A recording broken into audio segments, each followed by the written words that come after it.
Oh, Dave, why do Wait, you we're have supposed to cookies give in those your away. hand? Yeah. Well, Who it's knows? funny that you should ask. Maybe Yeah. if you send us an I email. love Girl Scout cookies. I do too. But What are these Girl Scout cookies These for? are Thin Mints. Well, I'm glad you asked that. Yeah, just a question. Just random, Sam? unprepared question. Anyone who gives us a topic via email, text, or however, Yeah. or in person, Wow. that we and use. we use it as a show topic, they get Thin Mints. I say we do fear, guys. Here, hand them over. There you are, Sam. Yeah, he'll start eating. We're gonna put them right there Does that cover your face? to remind you and get your mind going. Like, Yes. what Is that question distracting? about the intersection of faith and doubt. psychology? Should we move them? No, it's great. Okay, all right. Can you move your mic down a little bit? You know what? I'm going to pray about it. Yes.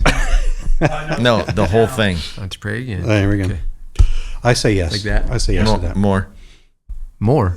Yeah, it's covering your face. Oh, I see. You need to I see think that. Sam wants it Not- to cover his face. I don't mind. Not that anybody's complaining. I know, that's true. Hey, are you kidding? My wife is. Not that anybody's complaining. Yeah. Have you but seen hey. this face? Ange says I'm hot. Thanks, babe. I love Yeah. you too. We were at staff retreat, Yeah. and they were handing out different kinds of stuffed animals to represent things. And one of them was an anteater. Yeah. Guess who picked up the anteater one? You. Nope. This He one. did. Yep. And then he held it next to. Our profiles were very similar. That's what I would. That's my spirit animal. Oh No, I'm man, teasing. that's really So- funny. Was the retreat good? Oh, it was man. multi-day It was great. retreat, right? Yeah. It's good for a lot of. It's hard to get our group together. We get together every Tuesday Yeah. for a staff meeting, but it's a real We're all busy hit scattered. and miss. Yeah. Group of people, which is great because I've never really believed that being a pastor is a church job or a office job. Sitting in the church. Yeah, sitting in the That's church, right. just waiting for. Mine is, but that's specific to your yeah, role. It's Specific fine, to my Kev. role. I'm here more than anybody, but there is a element of reconnection, an element of rekindling, everybody cross pollinating again, and. Being together. It is we do some work, Yeah. but we mostly hang out together. That's great. A And lot of play. I mean, the work is. I love the work we do on those because it's always something for us too. Like Right. we get to grow and learn more and Yeah. and fishing. yeah, yep. Some And fishing? Dave's wife joined us this Yes, time, and it was so and fun. did a little exercise with us. It was fantastic. Oh, dude. Oh, good. Thanks, Ellen. Yeah, you're awesome. I'm pretty sure you don't listen to this, but thanks anyway. Yeah. She said she doesn't. She's She's like, I don't listen to Dave on there. She's like, is Dave on it? Yeah, Then no, it's a I no. hear him It's all a the no. time. Right. She's Yeah, like, he- this is my Yeah. life, Dave. Wah, Dave. wah. That sound, you sound, Wah, wah, wah. Ellen and Angela are probably wired so similarly Yeah. with that stuff. Like, yeah. Anyway, I'm But glad hey. she loved being with you all. Yeah. So Yeah, it was that's fun. really fun. Yeah. Yeah. And we had another person from our church, Nancy McCullough, come in Oh, and, so and good. walk us through the 7 roles of leadership. Was great. Nice. yeah. Yep. Really, Yep. really, really I'm fun. glad. Yeah, we had a great time. Well, let's But- rock on. Okay. All that to say this is that I do have some doubts about it, though. Oh, yes. shoot. Yeah, everybody has Maybe doubts. we should talk about it. Yeah. So welcome to another short. We're going to see if we can navigate what it is that I think we need to define doubt well so people know what we're talking about when Yeah. we say this is what we believe doubt is. But also, I think doubt and faith are of the same ilk. Mm-hmm. So Yeah. anybody want to throw out a definition of doubt as Well, we wrestle with this? I'll one? tell you one thing that I've thought about a lot with doubt, and it's just, when the idea of like doubt versus unbelief, like Two different things. I've in my mind, like doubt is the thing that we kind of can't like. It's uncertainty. It's uncertainty. And unbelief, it feels like it's a choice to battle against. or a decision that you've come to. Yeah. It's disbelief of like I do not believe that. Doubt Yeah. is like Yeah. I don't know if I believe it. That yeah. Yeah. I don't know. That's Is a that good way of fair? putting So- it. Yeah, okay. I would clarify it that way. Okay, Yeah. that's I good. think doubt has to do with uncertainty, not necessarily like I've come to a conclusion. Yes. Right. Yeah. And by the way, I think there's room for disbelief and doubt. Yeah. But we're really going to talk about doubt in particular, Yeah. which is in our sort of faith context, I've grown up with these ideas, beliefs, teachings that now I'm not sure about. Yeah. Somehow doubt was cast onto some of your beliefs. So what was the message for you both growing up in the church about doubt? Was there a freedom with it, or was there a assumption that you should not or would not doubt, or what was the message? I think that's why, to me, the separation of unbelief and doubt are so key, because I feel like the stream I grew up in felt like those were so intertwined that if I had doubt, that somehow I was choosing to have doubt, not just this question that I would have. Like questions weren't really welcomed. And so it was hard with the questions I had. And then if no one's willing to talk about them, or it's off limits, then you're just kind of left to your own accord and own devices. And, and so I think for me, I know some doubts came through, just not, maybe I wasn't allowed to ask certain things. Yeah. I don't think doubt was part of it. I don't even think it was even brought up. It was all certainty. The assumption was this is what we believe. That's right. That feels closer to how I grew up, which was there was not a message about do not doubt or do not. It was just like, we have truth. It was sort of and I'm sounding harsher than I mean it to be. Yeah. But it was a very arrogant, sort of assured thing of like, we know the truth. Yeah, this is the way it is. And I think we're imparting that to you.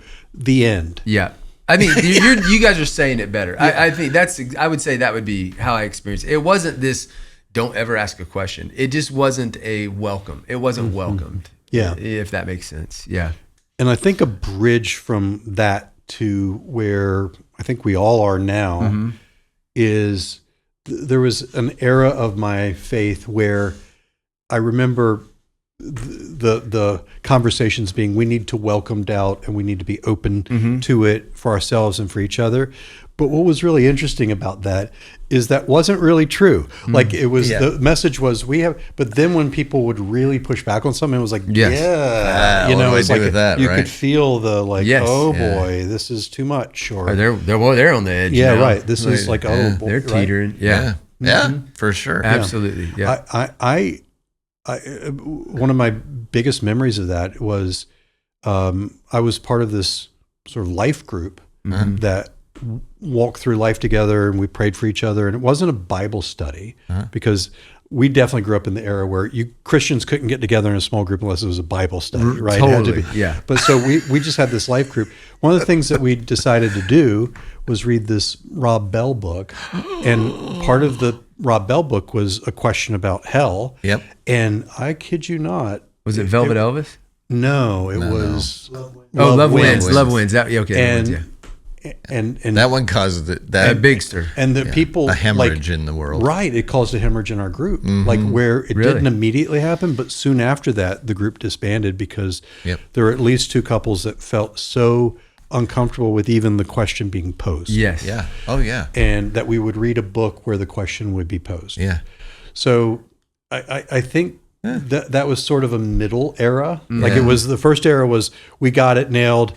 The next was like, let's open up questions and doubt, and it's okay to doubt, and that's part of healthy faith and all that stuff.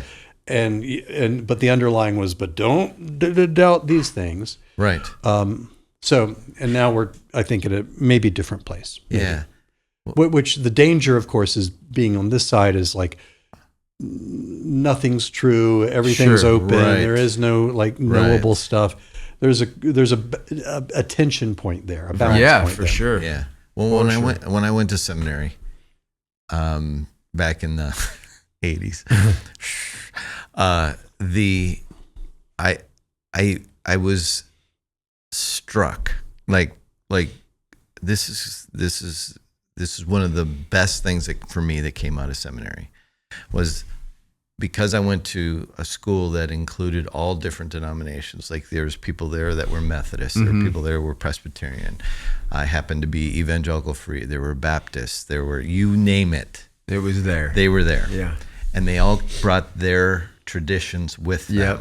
So this hodgepodge of Christian traditions, and there was some real, and during that time, the reformers were making a resurgence. So the Reformed theology was really coming to the forefront. Yeah. I didn't grow up in a Reformed theology, so I had to learn about it. And the more I learned about it, I kept saying, I doubt that's right. I literally would say it out loud. I don't. And the anger it invoked in someone who was convinced that election was the only answer, that unlimited or limited atonement, and I mean, down the line. And I just kind of was like, why does this make you angry that I don't agree with you? Why? And that was when, for me, it opened up this, I might not be right. Huh. I didn't agree with that, but I'll look. they at didn't myself. agree with me. And I didn't really care that they didn't agree with me, but it then cast a little bit of, I wonder, maybe there's I'm not another, right. Well, you know what's interesting about what you're saying? I became far less certain about what I you thought was believe. absolutely right. Well, I want to say this because it wasn't that every question was off limits growing up. Right. It was the ones that revolve the big questions like hell or like the Trinity. I mean, any of those things that we should be curious about and want to. We're like, nope, you just need to believe this line. And so that's where I think anytime I might have a question about something like that, or a doubt, that's where it felt, I can't. You're not allowed to do that. Yeah, I think of this, for me, you mentioned the E-Free. Yeah. And that was actually the church that I was part of for 24 years as an adult. Yeah. I did 2 terms on the elder board. I was the chairman of the elder board for a term. And one of the things I remember really plainly is there's like 11 things you have to sign. 12. Okay. And then one of them is about the amillennial, premillennial, whatever thing. Yeah. I can. And I would look at it and like, why is that on the same inconsistent thing with Jesus and all this stuff?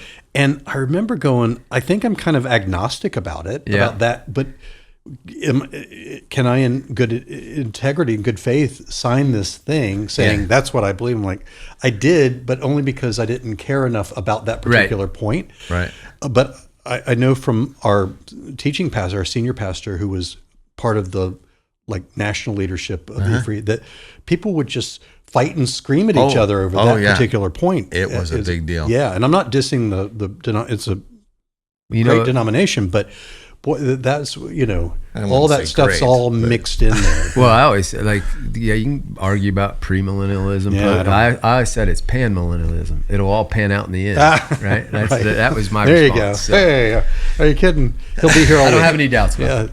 But the point being, I think where we are now is maybe a greater welcoming of doubt and faith. Right.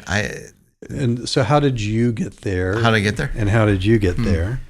And do you see it as a good or bad thing? Because I know that there was a point for me where I was hacking away things and unsure of is this a destructive thing or is this a pruning good thing? In a deconstruction. Yeah, am I going past the foundation? Right. How deep am I cutting here? Yeah, that's a great question. Yeah, part of this, and I don't know if you ever had to write a dissertation on your faith. I did. So there's a 48-page paper out there on how I believe about all these things, right? For you. Yeah. You wrote. In order to graduate. Yeah. Anyway, let's say this. When I was writing that paper, if I went to rewrite it today, it'd be totally different. Yeah. But as I was writing it, I wanted to put a qualification into every one of those. This is what I believe today. Mm-hmm. This is what I believe today. And I told them that when I graduated. I'm not sure I'm going to believe this like this. And was that welcomed? Was there room by for that? a couple people, and by a couple other people? It was like, there's a old quote, a mist in the pulpit leaves people with no direction, or something like that. It's catchier than that. But a mist meaning a vagueness? yes. like a no conviction. You can't grab hold of it. Right. Okay. And so there's this pressure that's applied to your convictions have to be your convictions. And so they're unchangeable in that? Is that how they would view say that? so, Okay. Yeah. And then I became convinced as I got older was, right, I can teach things I'm convinced of, but I can also say, hey, I could be wrong on this. Yeah. And I got that way in my 40s. And it became something that people embraced rather than people. Now, there's certain people who just couldn't deal with it. They come up afterwards and talk to me and say, I said, you don't have to agree with me. You don't even have to agree with me that I said you don't have to agree with me. And that's in an environment of absolute truth. There's absolute truth. Yes. You're telling me that there isn't. I said, no, what I'm telling you is I could be wrong in how I'm presenting it. Yeah.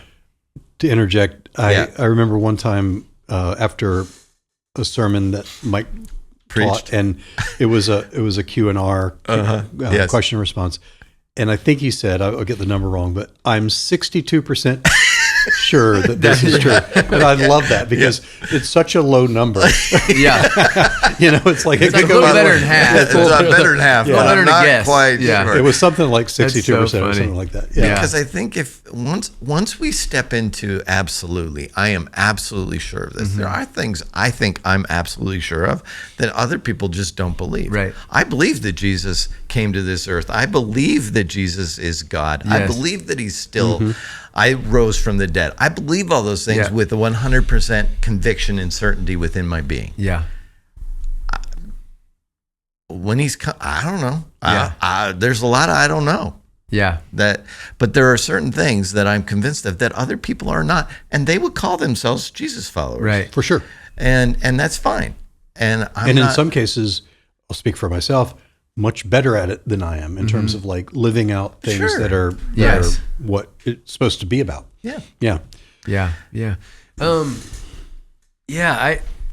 I feel like it's kind of been an unfolding for a long time in mine. Like I think being in music and being in a lot of different contexts, kind of, and hearing, like you said, a lot of other people have different views and perspectives. So having some of those, like those might be a little crazier than the ones there I were heard. definitely some, but I mean, like in formative years, and also having this group of guys that we were all safe and we were having those conversations internally. So I feel like I didn't feel like thrown to the wolves necessarily in that process, but really, and I don't mean this to sound funny, but like literally at Journey, the first time I was here in 2002 is when we found, it was a different name, but this community. And that's really when it started to, the freedom really became really real. So I was probably in my late 20s, early 30s. Yeah.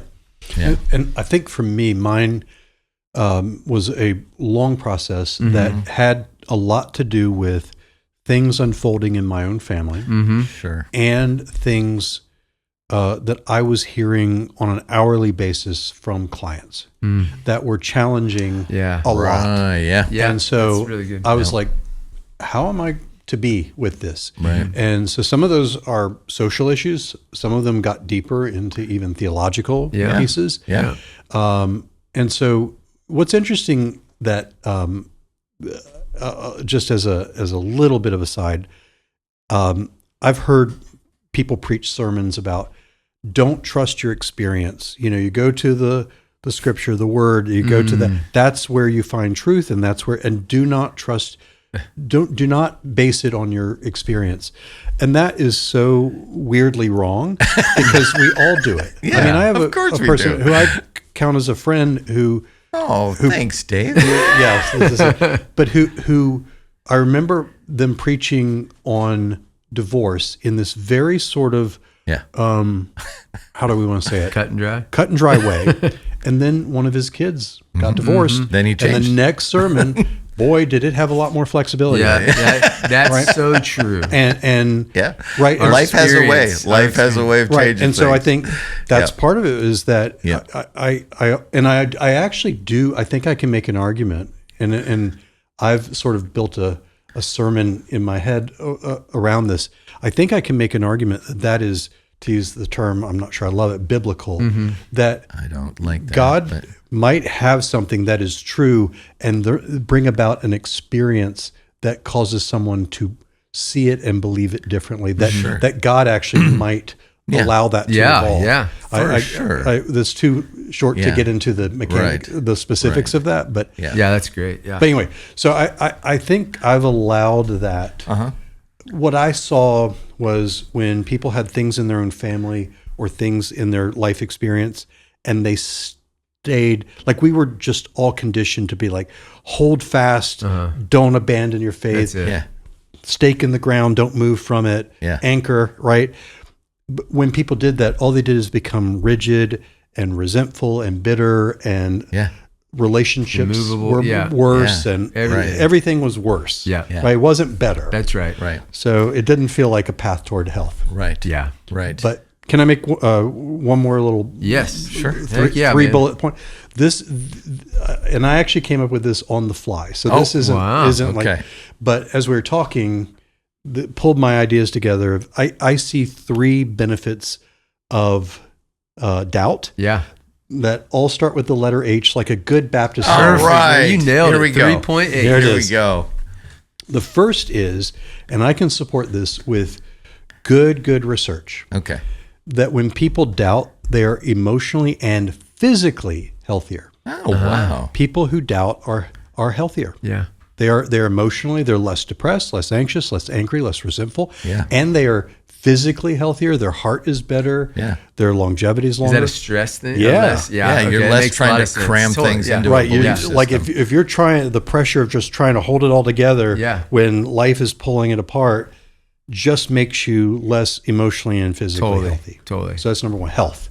Second one is humility. That's one of the things that for me has been big. Is I don't think any of us probably were at this place of being super arrogant in our faith, but there was an underlying "we got this" kind Yeah. of thing Yeah. Yeah. that didn't allow for humility. Right. And now I feel like I allow the openness to someone's story to help me, to move Yeah. me, to make me humble and like, I don't have this nailed. Right. Right? We all think we got it. Yeah. Every one of us thinks we Right. got it nailed. And then we think about the stuff you believed Yeah. 30 years ago I and know. how embarrassing some of that is. Yeah. Yeah. Said it out loud too. That's the bad part. Right. Yeah. We it's- taught stuff. Like, yeah. I mean, We you all know, did. Yeah. We Totally. all We- did. Yes. And the third is, I think it leads to honesty. Honesty with ourselves, honesty as a collective community, as a church and faith community.